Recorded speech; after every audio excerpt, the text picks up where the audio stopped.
connecting. Yes, Anet. At Amos na teresuma chine chinani yenda kubuza. Okay. Mbuza mam. Nangwe byamuniyoro birijemu. Eze shati zo kushunga. Okay. At Amos na yenda kubuza kuna kurekire ngo yegarike mu yihabure kikakurema. Tino teka kuzaho kansitizo kanyita nunu rumaranja rabuhumu rumama bihe bebe byo nimbirya kandi abanyankore mawe turamanyira ka mama Ibintu bigumire. Ata nanyenda kugambira Amos ngota kubasa kubanka bashije abandi ukangurebera bo kampa sente nanye nyine mobile money kwa tontero sente nanye ngwene byaho ndeba ka message have received this bitewe bigambo byonyoti kubirya nyonyo obusoro Anet kawagamba kunyo kanka wanshobera Mashaka no tumamuni kunda kine cinta kubasa gukora musomo no kugira ngo ukore cyatu watabugwa kikanda abaho ino kuryo mu rubajoro nakubiyabiya nanga shankana mtungo kumbia byatoka ro kuna kuterengata Katonda wange azahora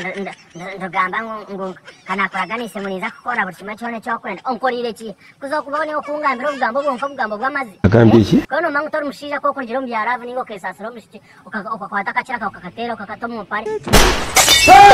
Ati no jangu ninye ntakwenda kasimu karunje kaka ninye ntakwenda kujwara je nanye nkabishita banda bine ba boyfriend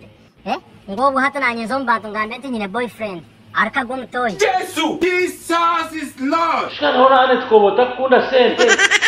hatkan haba hochaga bakinye kana shoberwe sente umutogona hatka burya sente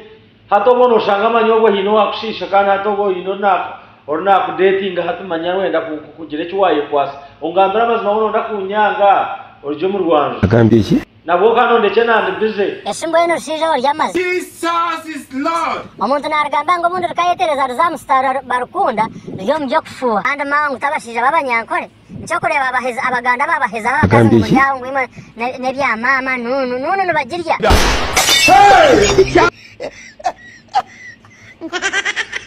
Konkana bono singano shasho kandi shomwera ka ine bintu konka yasya bakazi bangabo abagumusaka bano bagenda bangana ngweta kwenda kurebera bakazi ndaya bananga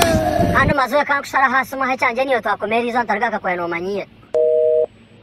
wena tukechine cyane wena tukuguya Otaferwa part 2 za YouTube subscribe nje ya Ankole TV Bruce Comedy 2022 kandi otufollowinge aha Facebook page Ankole TV Bruce Comedy 2023 ozena ha TikTok otufollowinge same names Ankole TV mwebare mnonga mwebare kundo nyankole twabaretera makuru marungi ahariyo omnya Uganda oriyo mu UAE Abu Dhabi otureno yarikira oturoyine ku yebyo kurya orukurya ebyo kurya by'abahinde bya Pakistan bukutamere hato nonda kuhindro aba Kampala Katare bakuretire ebyo kurya nyamurungi ebikurwa mu city Uganda ebitakuri ebitoke ebyozi ebihimba ebinyobwa muhogo buri kimwe